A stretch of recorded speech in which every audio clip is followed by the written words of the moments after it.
जैसे ही कोहिनूर इंग्लैंड की धरती पर पहुंचा, क्वीन के सर पे लोहे की रॉड उठा के मार दी गई। कुलदीप नायर राज्यसभा पहुंचे, 50 MP और मनमोहन सिंह जी से कोहिनूर के लिए साइन करवाए। तालिबान भी बीच में कूद गया कि कोहिनूर तो हमारा है। पूरी दुनिया के सामने कोहिनूर जब क्वीन ने रिसीव किया तो उनकी आंख काली और सर पे चोट। ऐसा क्या है कोहिनूर में कि इंडिया, पाकिस्तान, ईरान, अफगानिस्तान सब कह रहे कि ये हमें चाहिए। फीमेल को छोड़ के जिसके पास गया कोहिनूर, उसका बुरा टाइम चालू हो गया। कोहिनूर था तो 795 कैरेट का, लेकिन लास्ट में 105 कैरेट का इसलिए बचा। इन्हीं सारी लीगल दिक्कतों की वजह से कोहिनूर आज की डेट तक इंडिया वापस नहीं आ पाया। ट्रीटी ऑफ लाहौर के आर्टिकल 3 में साफ लिखा है कि कोहिनूर जो है पगड़ी से जैसे ही नीचे गिरा, देखते ही नादिर शाह बोला कोहिनूर।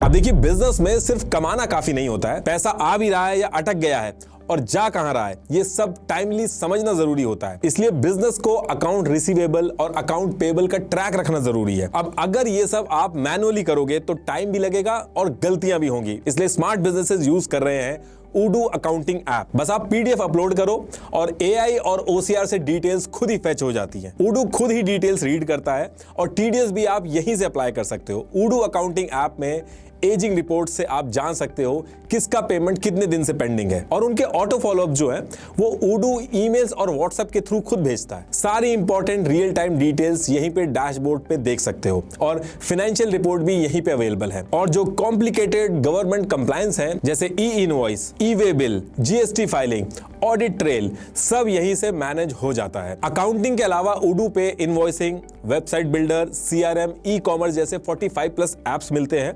और best part, first app life time free है अनलिमिटेड यूजर्स के साथ। सपोर्ट और होस्टिंग भी लाइफ टाइम फ्री है। तो सिंप्लीफाई करो अपनी अकाउंटिंग उडू अकाउंटिंग ऐप के साथ फ्री में। लिंक मैंने डिस्क्रिप्शन में दे दिया है। तो टॉपिक पे वापस आते हैं। देखिए, आज की डेट में आंध्र प्रदेश के अंदर जो गुंटूर डिस्ट्रिक्ट है, तो ईयर 1306 के आसपास का जो टाइम था, ये पूरा एरिया जो था गोलकोंडा रीजन का पार्ट था और ये इस तरफ से कृष्णा रिवर पास होती थी। इस पूरे एरिया पे काकतीय डायनेस्टी जो थी वो रूल करती थी। और ये जो गोलकोंडा रीजन था, उस टाइम पे पूरी दुनिया में इकलौता ऐसा रीजन था जहां पे डायमंड्स जो थे उनकी माइनिंग होती थी। इससे पहले कहीं और डायमंड की माइनिंग नहीं हुई थी। जो यहाँ के लोकल्स थे वो क्या करते थे कि डेली बेसिस पे एंशिएंट प्लेसर माइनिंग एक टेक्निक थी, उसका यूज करके डायमंड निकालते थे।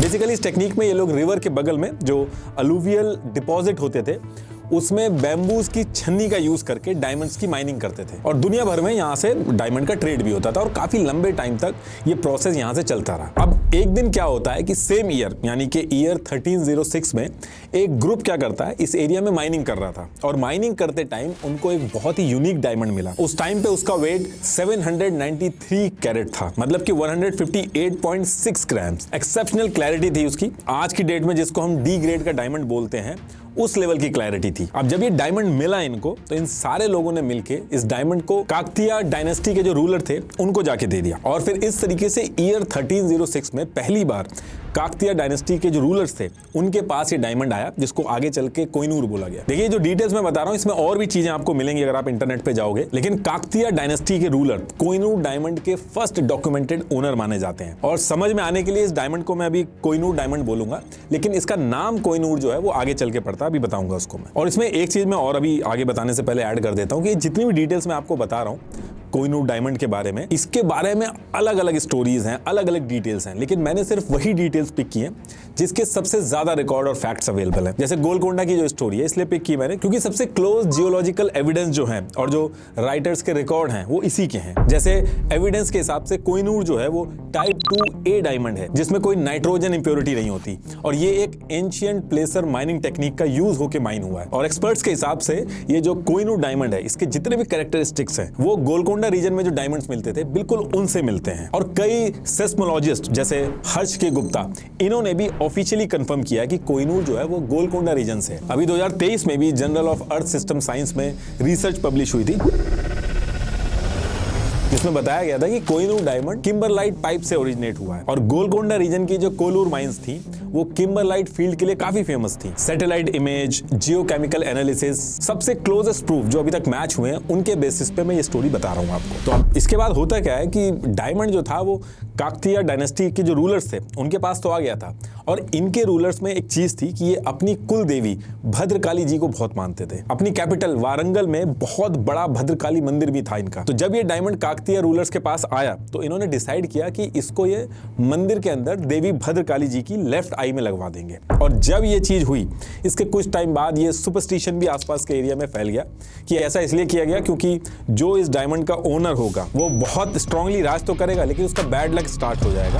Whoever possesses this diamond will rule, no doubt, but their bad luck will begin the moment they claim it. It carries a curse that spares no man. Only two can wear it without facing destruction, God and a woman. The power is immense. सिर्फ भगवान और औरत ही इस diamond को बिना किसी नुकसान के पहन सकते हैं, इसलिए ऐसा किया गया। अब देखिए जो लाइन मैंने बोली है अभी कि डायमंड जो है ये मिस फॉर्च्यून लाएगा, जो आसपास के एरिया में लोग बात कर रहे थे। जब भी कोहिनूर की बात होगी ये मिस फॉर्च्यून और कर्स वाली जो लाइन है ये हमेशा आपके सामने आएगी। और इसके बारे में मैं एक चीज बता देता हूँ, इसका प्रूफ ढूंढने आप निकलोगे तो एक ही चीज सामने आएगी कि ईयर 1306 के लॉस्ट हिंदू टेक्स्ट में ऐसा कहा गया है, लेकिन इसका डायरेक्ट साइटेशन जो है वो किसी भी वेद, पुराण या फिर किसी क्लासिकल हिंदू स्क्रिप्चर्स में मेंशन नहीं है। लेकिन लोग जो रेफरेंस देते हैं वो भगवत पुराण के दशम स्कंद अध्याय 56 में जो श्यामंतका मणि के बारे में डिटेल्स दी हैं उसको लोग कंपेयर करते हैं कोहिनूर की जो मिस फॉर्च्यून वाली जो स्टोरी है उससे। और इस चीज को इंडियन हिस्टोरियन और रिसर्च एनबी सेन वो भी बैक करते हैं। तो कुल मिला के कहने का मतलब ये है कि एक्चुअल में ये जो कोहिनूर डायमंड की जो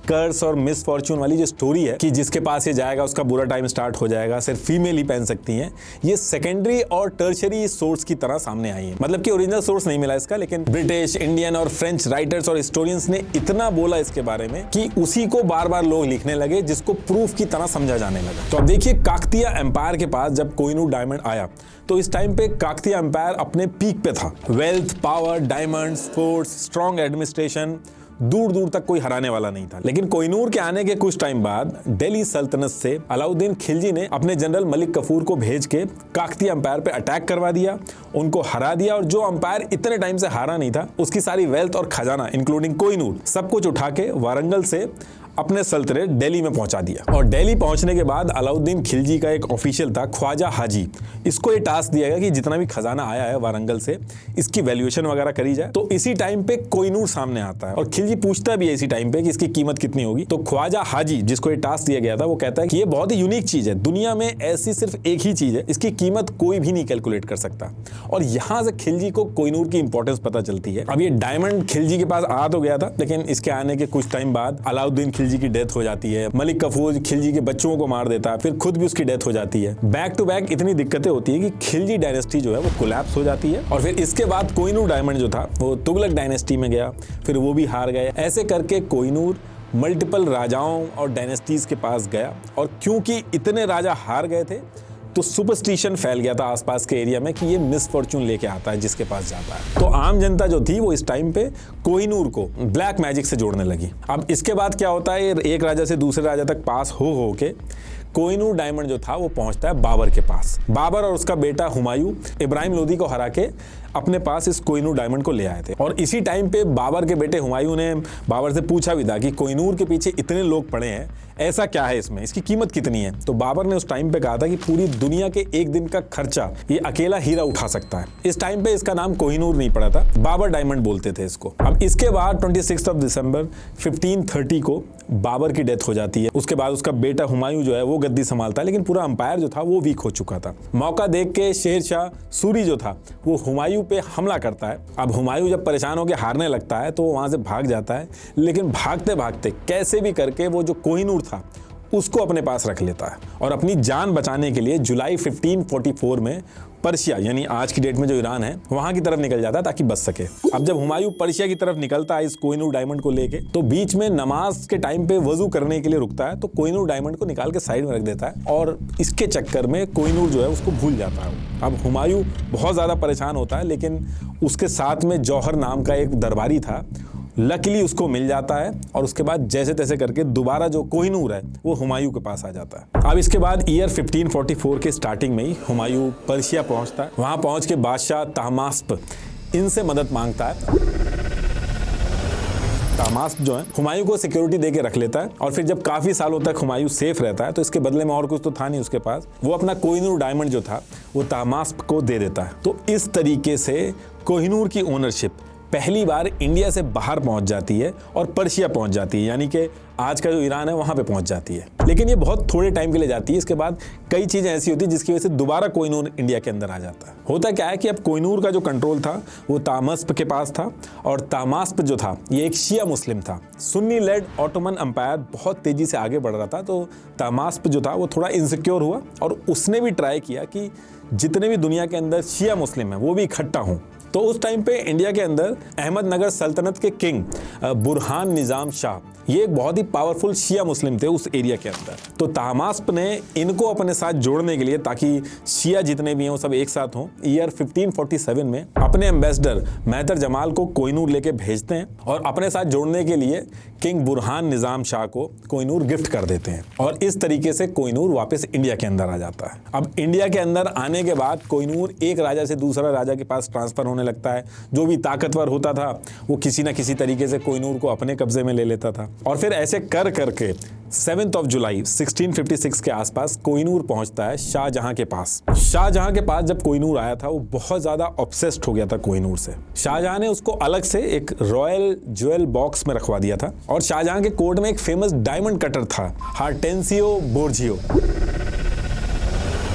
और इसको शाहजहां टास्क देते हैं, ये जो नायाब कोहिनूर है हमारे पास, इसको आप कैसे भी करके खूबसूरत बना दो, इसके लिए जितना भी पैसा लगेगा हम देंगे। शाहजहां से डायमंड की कटिंग के डिस्कशन के बाद हार्टेंसियो कोहिनूर की कटिंग और पॉलिशिंग में लग जाता है ताकि लाइट का रिफ्लेक्शन इसमें और ज्यादा बढ़ जाए, ये देखने में और ज्यादा ब्यूटीफुल लगे। लेकिन ये करने के चक्कर में हार्टेंसियो ने जो 793 कैरेट का जो कोहिनूर था उसको 280 कैरेट का कर दिया और ये चीज जब शाहजहां देखता है तो बहुत ज्यादा गुस्सा होता है। उसने पैसा देना तो दूर की बात, उल्टा हार्टेंसियो जो था उसके ऊपर 10,000 रुपए का फाइन लगा दिया। और जब ये छोटा हो गया तो शाहजहां उस टाइम पे एक दुनिया का सबसे महंगा पीकॉक थ्रोन तख्त ए तौश बनवा रहा था, अंडर प्रोसेस में था। ये बहुत ही यूनिक पीकॉक थ्रोन था। इसके अंदर शाहजहां ने सफायर, रूबीज, एमरल्ड, पर्ल, कई केजी गोल्ड, 500 पाउंड से भी ज्यादा के यूनिक स्टोन्स लगाए। ताजमहल से भी ज्यादा कॉस्टली पीकॉक थ्रोन था। तो पीकॉक थ्रोन ऑलरेडी इतना महंगा था, ताजमहल से भी महंगा था, उसके बाद इसके ऊपर जब कोहिनूर भी लगा दिया गया तो पीकॉक थ्रोन और भी ज्यादा यूनिक हो गया और इस पीकॉक थ्रोन के दूर दूर तक चर्चे होते थे। और जब पीकॉक थ्रोन रेडी हुआ तो शाहजहां कोहिनूर लगा के इस पर आराम से अपना बैठना चालू किया और इसके कुछ ही टाइम बाद यानी कि ईयर 1658 में शाहजहां के बेटे औरंगजेब ने शाहजहां को हटा के आगरा फोर्ट की जेल में डाल दिया और खुद राजा बन गया। लेकिन राजा बनने के बाद औरंगजेब ने एक चीज की, उसने दिल्ली के अंदर जो फॉर्मल कोरोनेशन होता है वो नहीं करवाया और पीकॉक थ्रोन जो था जिसपे कोहिनूर लगा हुआ था उस पे भी बैठने से मना कर दिया। कुछ लोग आज की डेट में भी ये चीज कहते हैं कि इसी वजह से औरंगजेब ने लंबे टाइम तक रूल किया, जल्दी उसकी डेथ नहीं हुई। और फिर औरंगजेब के बाद और भी राजा आए, उन्होंने भी पीकॉक थ्रोन का यूज किया। लेकिन मोहम्मद शाह रंगीला के आते आते मुगल एम्पायर बहुत ज्यादा वीक हो गया था, आपस में लड़ाई चल रही थी इनके। अब इसी टाइम पे पर्शिया के अंदर बैठा जो नादिर शाह था उसको यहाँ पे एक अपॉर्चुनिटी दिखती है कि मुगल्स वीक हो गए हैं और इनके पास बहुत सारा खजाना है, कोहिनूर है, और मौका देख के नादिर शाह ईयर 1738 में मोहम्मद शाह रंगीला के ऊपर अटैक कर देता है। In the year 17 Mughal Empire's weakness, Nadir Shah defeated him in a decisive battle. This invasion not only exposed the declining power of the Mughals, but also marked a major turning point in Indian history. और नादिर शाह को India के ऊपर rule नहीं करना था, वो खाली खजाना लूटने आया था। तो लड़ाई हारने के बाद मोहम्मद शाह रंगीला से सारा का सारा खजाना जो था वो नादिर शाह ने ले लिया। पीकॉक थ्रोन जो था उसको तोड़ दिया गया और उसमें जितने भी हीरे वगैरह लगे थे वो सब निकाल लिए गए। मोहम्मद शाह रंगीला ने सब कुछ दे दिया, सारा खजाना दे दिया, लेकिन एक चीज जो थी कोहिनूर, उसको अपनी पगड़ी के अंदर छुपा लिया ताकि मिल ना पाए नादिर शाह को। अब नादिर शाह ने कोहिनूर के बारे में ऑलरेडी बहुत ज्यादा सुन रखा था, उसने पता लगाने की कोशिश की तो रंगीला के कोर्ट के अंदर एक कोर्टिसियन थी नूर बाई, उसने नादिर शाह को चुपके से बता दिया कि रंगीला जो है उसने कोहिनूर अपनी पगड़ी में छुपा रखा है। अब एक बहुत ही ओल्ड ट्रेडिशन है जिसमें राजा जो है वो अपनी पगड़ी एक्सचेंज करते हैं, तो नादिर शाह ने जानबूझ के रंगीला से कहा कि हमें पगड़ी एक्सचेंज करनी है। तो मोहम्मद शाह रंगीला शुरू में तो बहुत ज़्यादा आनाकानी करता है, लेकिन मजबूरी में उसको पगड़ी जो है एक्सचेंज करनी पड़ती है। और जैसे ही वो पगड़ी एक्सचेंज कर रहा होता है, कोहिनूर उसकी पगड़ी में से निकल के नीचे गिरता है, और जैसे ही नीचे गिरता है नादिर शाह के मुंह से देखते ही निकलता है कोहिनूर, जिसका मतलब माउंटेन ऑफ लाइट। और यहीं से कोहिनूर का जो नाम है, जो लोग कोहिनूर कहते हैं, वो पड़ा। आलम आराय नादरी ये सबसे पहला ऑथेंटिक सोर्स है जिसमें सबसे पहले इस चीज के बारे में बताया गया कि कोहिनूर का जो नाम है वो किस तरीके से नादिर शाह ने यूज किया था। और फिर सारा खजाना लेने के बाद नादिर शाह जो है वो कोहिनूर को लेके इंडिया से पर्शिया चला जाता है, और इस तरीके से कोहिनूर दोबारा से इंडिया से वापस निकल जाता है। अब कोहिनूर मिलने के बाद नादिर शाह जो थे उनका भी बुरा टाइम चालू हो जाता है। इनको भी मार दिया जाता है, पूरा एम्पायर जो था वो वीक हो जाता है। नादिर शाह का जो खजाना होता है उसकी लूटपाट होने लगती है। और इसी टाइम पे नादिर शाह का trusted guard general Ahmad Shah Durrani Kohinoor को लेके अफगानिस्तान चला जाता है, और वहां पे अपना दुर्रानी एम्पायर शुरू होता है। और इस तरीके से कोहिनूर जो होता है अफगान रॉयल फैमिली का हिस्सा बन जाता है, और फिर ईयर बाय ईयर फैमिली में पास ऑन होता है। और ईयर 1803 में कोहिनूर जो है वो शाह सूजा दुर्रानी इनके पास आता है, और कोहिनूर आते ही इनका भी बुरा टाइम चालू होता है। इनके कजन बगावत कर देते हैं, जिसके डर से सबसे पहले तो ये अपनी वाइफ वफा बेगम और अपने भाई जमान शाह को कोहिनूर देते हैं, और पंजाब की तरफ महाराजा रंजीत सिंह जी की प्रोटेक्शन में भेज देते हैं। और जैसे अपनी वाइफ और भाई को भेजते हैं, इधर शाह सूजा का जो मिलिट्री कमांडर था वो इनको गिरफ्तार कर लेता है। अब जैसे ही ये चीज़ होती है, शाह सूजा की वाइफ वफा बेगम महाराजा रंजीत सिंह के पास जाती हैं, उनसे मदद मांगती हैं और उनसे कहती हैं कि आप मेरे पति शाह सूजा को बचा लो, इसके बदले में आपको मैं दुनिया की सबसे कीमती चीज कोहिनूर दूंगी। और यही टाइम था जब महाराजा रंजीत सिंह जी ने इनसे पूछा भी था कि ऐसा क्या है कोहिनूर में कि ये कितना कीमती है। तो वफा बेगम उस टाइम पे कहती हैं कि अगर 5 ताकतवर पहलवान चारों डायरेक्शन और आसमान की तरफ पत्थर फेंके तो जितनी डिस्टेंस कवर होगी उतनी डिस्टेंस में अगर गोल्ड भर दिया जाए उसके बाद भी कोहिनूर की जो वैल्यू है उससे ज्यादा होगी। और फिर इसके बाद डील फिक्स हो जाती है कि जो सबसे कीमती कोहिनूर है वो महाराजा रंजीत सिंह जी को मिलेगा, और उसके बदले में वो शाह सूजा जो है उनको छुड़वा के वापस लाएंगे।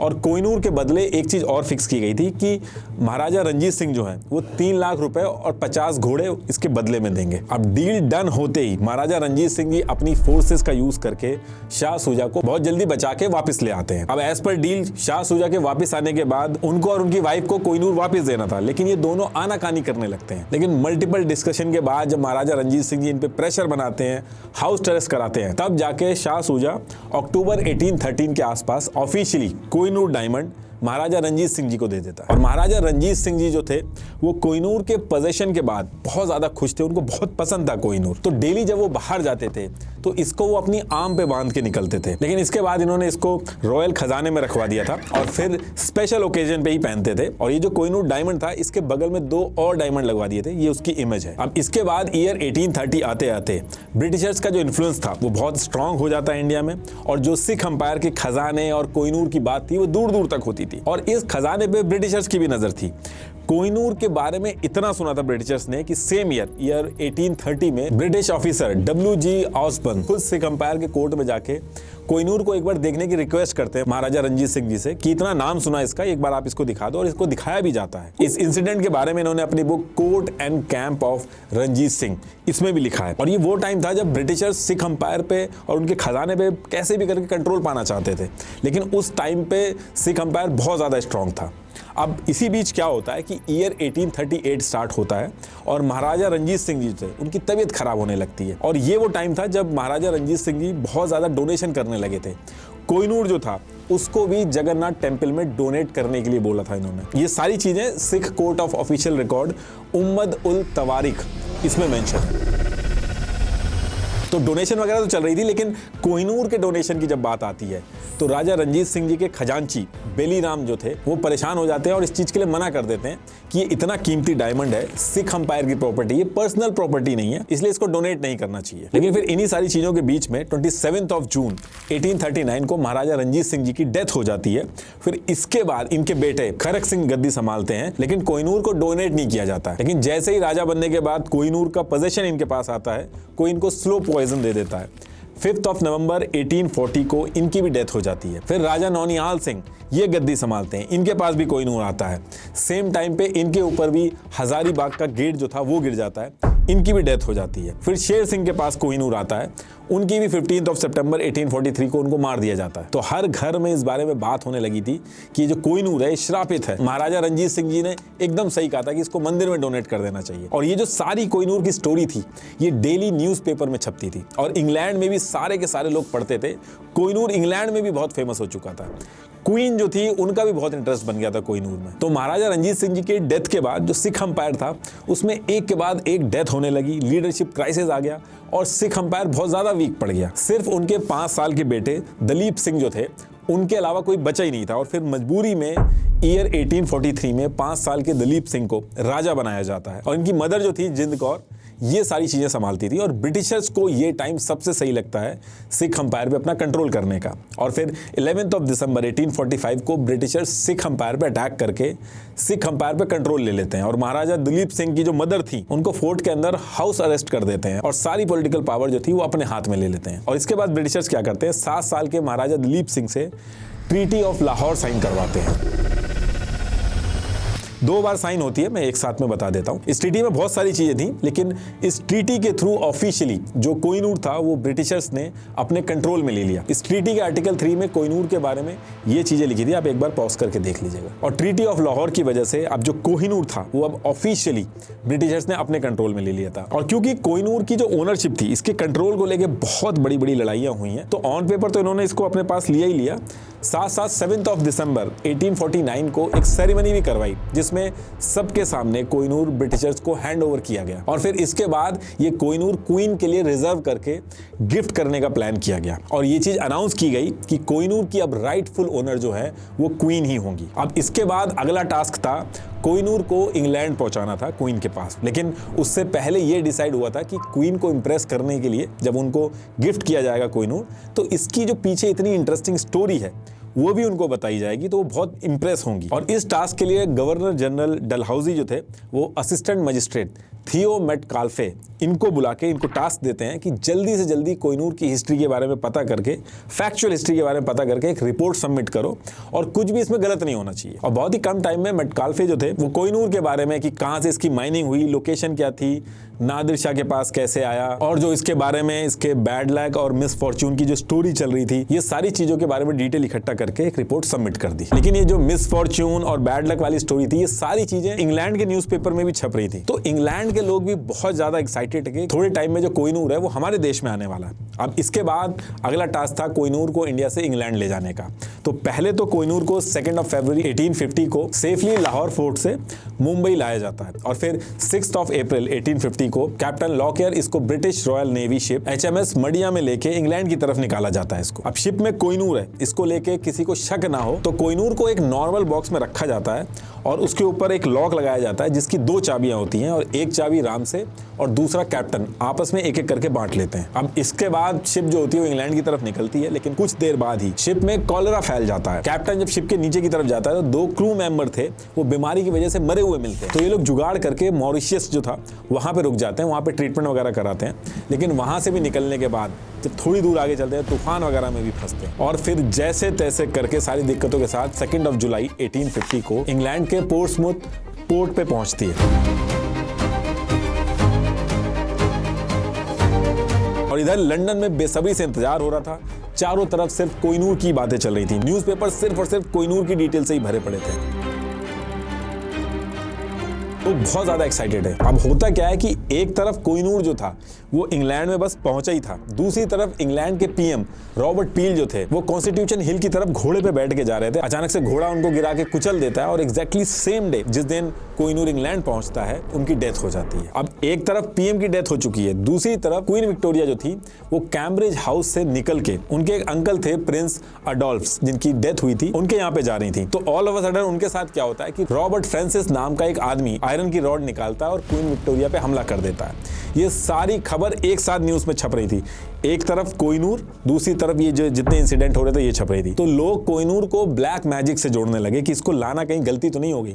अब इसके नेक्स्ट डे 3 जुलाई 1850 को क्वीन को कोहिनूर जो है वो रिसीव करना था। बोर्ड ऑफ कंट्रोल के प्रेसिडेंट जॉन जो थे उनको कोहिनूर क्वीन को हैंड ओवर करना था। और क्वीन जब दुनिया का सबसे फेमस और कीमती हीरा रिसीव कर रही थी तो उनकी एक आंख काली थी और माथे पे चोट लगी हुई थी। अब कोहिनूर क्वीन के पास पहुंच चुका था। क्वीन को कोहिनूर की जो शेप थी वो थोड़ी खराब लगती है, तो उस टाइम पे डेविड ब्रूस्टर, जिनको father of modern experimental optics इस नाम से भी बुलाया जाता था, कोहिनूर की जो शेप को सही करने का टास्क था वो इन्हीं को दे देती हैं वो। और इसके बदले में डेविड ब्रूस्टर ने 8000 ब्रिटिश पाउंड लिए और कोहिनूर की शेप और कटिंग सही करके इसको और ज्यादा ब्यूटीफुल बना दिया। लेकिन ये करने के चक्कर में फिर से इसका वेट कम हो गया। कोहिनूर अब सिर्फ और सिर्फ 105.6 कैरेट यानी कि 21.12 ग्राम का ही बचा था। अब ये चीज तो हो गई थी, लेकिन कुछ टाइम बाद ईयर 1861 में जब क्वीन विक्टोरिया के हस्बैंड प्रिंस एल्बर्ट, इनकी भी डेथ हो जाती है, तो फिर से उसकी स्टोरी स्टार्ट हो जाती है कि फीमेल जो है सिर्फ वही इससे बच सकती है, बाकी अगर कोई मेल है तो उसके लिए बहुत बैड लक लेके आएगा। तो यही वो टाइम था जब कोहिनूर को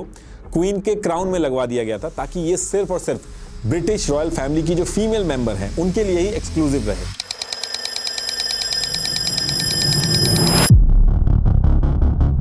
और रॉयल फैमिली का कोई भी अगर मेल है तो वो कोहिनूर को ना पहन पाए। इनफैक्ट आज की डेट में भी फीमेल इसको पहनती हैं रॉयल फैमिली में। अब देखिए, इसके बाद ईयर 1947 में जब हमारा देश आजाद होता है और ब्रिटिशर्स के जाने का टाइम आता है, तो हमारी गवर्नमेंट जो थी एक फॉर्मल रिक्वेस्ट देती है कि कोहिनूर को वापस इंडिया को दे देना चाहिए। लेकिन ब्रिटिशर उस टाइम पे पूरी तरीके से मना कर देते हैं। फिर काफी टाइम तक कोहिनूर के बारे में कोई डिस्कशन नहीं होता। लेकिन फिर ईयर 1953 में क्या होता है कि क्वीन एलिजाबेथ का कोरोनेशन होता है। उस टाइम पे एक बार फिर से इंडिया कोहिनूर को वापस लेने के लिए एक रिक्वेस्ट करता है, लेकिन दोबारा से रिक्वेस्ट रिजेक्ट कर दी जाती है। अभी तक कोहिनूर को वापस लेने के लिए जितनी भी रिक्वेस्ट की गई थी, फॉर्मल डिस्कशन और लेटर्स के थ्रू इंडिया कर रहा था, कोई कोर्ट केस नहीं किया था। अब जब ये सारी चीजें हो रही थी तो ईयर 1976 में पाकिस्तान भी इंडिया को देख के इसमें कूद जाता है। पाकिस्तान कहता है कि कोहिनूर लाहौर की हेरिटेज है, लाहौर उस टाइम पे सिख अंपायर की कैपिटल था और ट्रीटी ऑफ लाहौर के थ्रू ही आप लोग कोहिनूर लेके गए हो, तो इसको हमें वापस कर दो। अब ये देख के तालिबान जो था वो भी कूद जाता है इसमें। वो कहता है कि दुर्रानी अंपायर का भी पार्ट रहा है कोहिनूर, तो हमें इसको वापस मिलना चाहिए, हमारा इसमें अधिकार है। ऐसे करके ईरान भी इसमें कहता है कि हमें मिलना चाहिए। अब ब्रिटिशर्स ये सारी चीजें देख के जितनी भी कंट्री थी सबको मना कर देता है, सबकी रिक्वेस्ट रिजेक्ट कर देता है। वो सिंपल एक चीज कहता है कि कोहिनूर लीगली ब्रिटेन को मिला है, इसलिए आपका इस पे कोई भी हक नहीं बनता। अब इसके बाद काफी टाइम तक कोहिनूर को लेके इंडिया के अंदर कोई डिस्कशन नहीं होता और फिर ईयर आता है 1997। इस टाइम पे कुलदीप नायर, जो पहले जर्नलिस्ट भी थे, ये एमपी बनते हैं राज्यसभा के अंदर। और एमपी बनने के एक साल बाद यानी कि ईयर 1998 में ये अपने साथ 50 एमपीज जो थे उनको और इकट्ठा करके एक पेटिशन साइन करा के ब्रिटिश गवर्नमेंट से दोबारा अपील करते हैं कि कोहिनूर जो है वो कॉलोनियल लूट का सिंबल है, इसको जल्दी से जल्दी इंडिया को वापस कर देना चाहिए। और ये जो 50 एमपी थे जिन्होंने ये पेटिशन साइन की थी, इसमें डॉक्टर मनमोहन सिंह जी भी थे, इन्होंने भी साइन किया था इस पिटीशन पे। बहुत हल्ला होता है कोहिनूर को वापस लाने के लिए, काफी न्यूज़ भी बनती है। उस टाइम के external foreign minister Jashwant Singh public sentiments को देख के कह तो देते हैं कि कोहिनूर लाया जाएगा, लेकिन बात वहीं की वहीं रुक जाती है। फिर इसके बाद ईयर आता है 2002। इस टाइम पे क्वीन एलिजाबेथ की मदर की डेथ होती है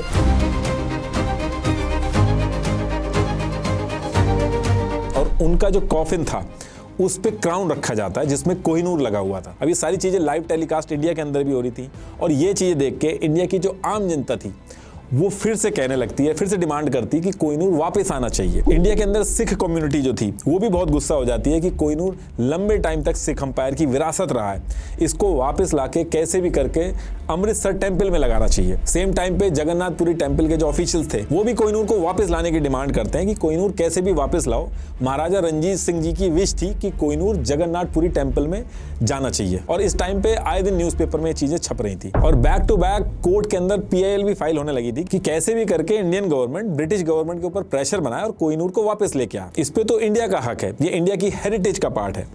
सारी PIL में से 2016 में एक PIL डाली थी all India human right and social justice front NGO ने। इन्होंने PIL डाल के रिक्वेस्ट करी थी कि गवर्नमेंट कुछ ना कुछ तो स्टेप उठाए। मामला कोर्ट में कई दिनों तक चलता है और गवर्नमेंट की तरफ से सॉलिसिटर जनरल रंजीत कुमार ये कह देते हैं कि कोहिनूर ना तो चोरी हुआ, ना ही जबरदस्ती अंग्रेज इसको लेके गए, ये तो अपनी मर्जी से दिया गया, तो ऐसे हम क्लेम नहीं कर सकते। और अगर हम ऐसे क्लेम करेंगे तो कल को हमसे भी कोई दूसरी कंट्री कोई ना कोई चीज को लेके क्लेम कर देगी। अब जैसे ये न्यूज बाहर आती है, लोगों के सेंटिमेंट्स गवर्नमेंट के खिलाफ होने लगते हैं, न्यूज बनने लगती है और बात जब बहुत ज्यादा बढ़ जाती है तो गवर्नमेंट जो थी वो अपना स्टैंड उल्टा कर देती है और कहती है कि इंडिया कोहिनूर को ही बिलोंग करता है, लेकिन इसको लीगली लाने में दिक्कत आ रहे हैं, अभी चैलेंजेस आ रहे हैं, लेकिन हम लोग इसको वापस लेने के लिए जो जो स्टेप्स होते हैं वो उठाएंगे। और एक्चुअल एक्चुअल में भी कोहिनूर को वापस लाने के लिए लीगल दिक्कतें आ रही थी। Antiquity and art treasure act of 1972 government को अलाउ तो करता है कि वो अपनी वैल्यूएबल हिस्टोरिकल ओनरशिप के लिए दावा कर सकते हैं, लेकिन इसमें भी ये दिक्कत थी कि ईयर 1972 के बाद के जो आइटम है उनके लिए एप्लीकेबल होता था। इसका यूज इंडिया जो था वो लीगली कोहिनूर को वापस लाने के लिए नहीं कर सकता था। और दूसरी चीज,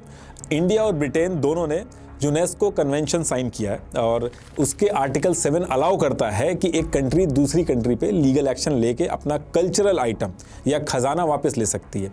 लेकिन इसमें भी सेम दिक्कत थी कि ईयर 1970 के बाद के जो आइटम थे उनके लिए दोनों कंट्री ने ये कन्वेंशन साइन किया था, तो बात यहां भी फंस जाती थी। और ये जो दोनों कंट्रीज ने कन्वेंशन साइन किया था, इसके आर्टिकल 1 के हिसाब से ये रूल भी था कि अगर कल्चरल हेरिटेज की कोई चीज है तो उसको ये देखा जाएगा कि वो चीज ओरिजिनली किस कंट्री से निकली है, जैसे पहली बार वो कहां मिली या प्रूफ क्या है उस चीज का। लेकिन इसमें भी ये दिक्कत फंस जाती है कि टाइम के साथ साथ कंट्रीज, स्टेट, हर एक चीज चेंज हो चुकी है। पहले अकेला इंडिया था, फिर पाकिस्तान भी बना, ऊपर से कोहिनूर इंडिया से लेके ईरान, अफगानिस्तान, पाकिस्तान हर एरिया में घूमा भी है। और ब्रिटिश ने उस टाइम पे कोलोनाइज किया था, तो एक्चुअल में जहां से वो ओरिजिनेट हुआ है वो कंट्री उस टाइम पे कौन सी मानी जाएगी, इसको लेके भी कन्फ्लिक्ट है। लेकिन उसके बाद भी इंडिया की जो आम जनता थी वो रुकी नहीं। कई सारी PIL इंडियन कोर्ट में बैक टू बैक साल दर साल जाती रही और फिर थक हार के सुप्रीम कोर्ट ने PIL डिसमिस करके एक स्टेटमेंट दिया कि हम बाहर की कंट्री के लिए ऑर्डर पास करके कोहिनूर वापस नहीं मंगा सकते। तो यहाँ भी ये दिक्कत फंस गई थी। लेकिन इन सब चीज़ों के बाद भी आम जनता का प्रेशर इतना रहता है कि गवर्नमेंट को टाइम टू टाइम स्टेटमेंट देके लीगल बैटल लड़नी होती है ब्रिटिश गवर्नमेंट के साथ कोहिनूर को वापस लाने के लिए। और कई बार ऐसा भी हुआ है कि इंडिया ने अपने आर्गुमेंट्स बहुत स्ट्रांगली रखे हैं, जिसमें इंडिया कहता है कि कोहिनूर जो अंग्रेजों को दिया गया वो अपनी मर्जी से नहीं दिया गया। उस समय दलीप सिंह बहुत ही कम एज के थे और अंग्रेजों ने उनकी मदर को हाउस अरेस्ट करके खुद गार्जियन बन के कोहिनूर को लीगली साइन करवा के लिया। और इंडिया बार बार ये चीज कहता है कि कोहिनूर जो है वो इंडिया के लिए सिर्फ एक हीरा नहीं है बल्कि एक कल्चरल हेरिटेज है। ये इंडिया के लिए एक ऐसा आर्टिफैक्ट है जो इंडिया के कल्चर को रिप्रेजेंट करता है। और इंडिया इसके साथ साथ कहता है कि भले ही ब्रिटिशर्स कितना भी कहें कि उनका लीगली हक है उस पर, लेकिन एक्चुअल बात यह है कि ब्रिटिशर्स ने इंडिया को कोलोनाइज करके अपनी पावर का मिसयूज करके कोहिनूर को अपनी कंट्री में ले गए। इनफैक्ट आर्कियोलॉजिकल सर्वे के भी प्रूफ साफ कहते हैं कि कोहिनूर इंडिया में ओरिजिनेट हुआ है, गोलकोंडा रीजन के अंदर। और इसके साथ साथ सबसे लंबे टाइम तक इंडियन रूलर्स जो थे उनके पास कोहिनूर की ओनरशिप रही है। लेकिन ब्रिटिशर्स जो है इन सारी चीज़ों पे अपना एक ही आर्ग्यूमेंट रखते हैं कि देखिए, ट्रीटी ऑफ लाहौर के थ्रू लीगली कोहिनूर को हमने एक्वायर किया है, आर्टिकल 3 में साफ ये चीज़ मेंशन है, और 150 साल से कोहिनूर जो है वो क्राउन का पार्ट है। और ऐसे अगर हम कोहिनूर दे देंगे तो पूरी दुनिया के जो म्यूजियम है, इंग्लैंड का जो म्यूजियम है, वो सब खाली हो जाएगा, क्योंकि इस तरीके से तो कोई ना कोई कंट्री किसी न किसी कंट्री के म्यूजियम में या आर्टिफैक्ट को क्लेम करके वापस मांगने की डिमांड करेगी। और जो मैंने इससे पहले जो एक चीज़ बताई थी कि अंग्रेजों ने एक छोटी सी सेरेमनी की थी, उसके बाद कोहिनूर को लिया था, उसका रेफरेंस भी ब्रिटिश ऑफिशियल्स देते हैं। और इसके साथ साथ ब्रिटिशर्स कहते हैं कि चलो अगर हम दे भी दें तो दें किसको? ईरान, अफगानिस्तान, पाकिस्तान, इंडिया, इतनी कंट्रीज क्लेम कर रही हैं कोहिनूर को, सब कह रही हैं कि कोहिनूर हमारा हेरिटेज है, तो असली ओनरशिप किसकी है ये भी पता करना आसान नहीं है। तो ये सारी दिक्कतें रही हैं जिसकी वजह से कोहिनूर वापस नहीं आ पाता। लेकिन आम जनता की डिमांड आज की डेट में भी है कि कोहिनूर इंडिया की हेरिटेज का पार्ट है और कैसे भी करके गवर्नमेंट को इसको वापस लेके आना चाहिए। और इसके साथ साथ इसका जो मिसफॉर्च्यून वाला जो सुपरस्टिशन है वो आज भी लोग बात करते हैं। अभी भी आपको मल्टीपल राइटर्स मिल जाएंगे जो इसके कर्स के बारे में बात करते हैं। जब 8 सितंबर 2022 को क्वीन एलिजाबेथ की डेथ हुई थी और उसके बाद किंग चार्ल्स जो थे वो किंग बने थे,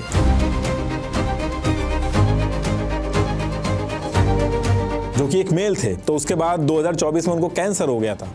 तो फिर से कोहिनूर के कर्स और ब्लैक मैजिक के जो किस्से थे वो स्टार्ट हो गए थे कि भले ही किंग जो थे वो कोहिनूर अपने पास नहीं रखते थे, लेकिन क्योंकि एलिजाबेथ की डेथ के बाद टेक्निकली कोहिनूर की ओनरशिप इनके पास आ गई थी, एक मेल के पास आ गई थी, इसलिए ये सब हुआ। और लोग हमेशा एग्जाम्पल देते हैं कि कोहिनूर का इंग्लैंड की धरती पे आने से पहले ब्रिटिश एम्पायर के under Asia, Africa, Europe, America, Australia, ये सब आते थे। लोग कहते थे कि ब्रिटिश एम्पायर में कभी सूरज नहीं ढलता, लेकिन आज की डेट में अगर आप देखोगे तो ब्रिटेन एक छोटा सा आइलैंड नेशन बन चुका है। और अभी भी मल्टीपल राइटर्स हैं जो ये चीज़ लिखते हैं कि ये कोहिनूर के कर्स की वजह से हुआ है। अब देखिए, लास्ट में एक बार फिर से आपको बता दूं कि आप सिंप्लीफाई करो अपनी अकाउंटिंग उडू अकाउंटिंग ऐप के साथ फ्री में, लिंक मैंने डिस्क्रिप्शन में दे दिया। Thank you.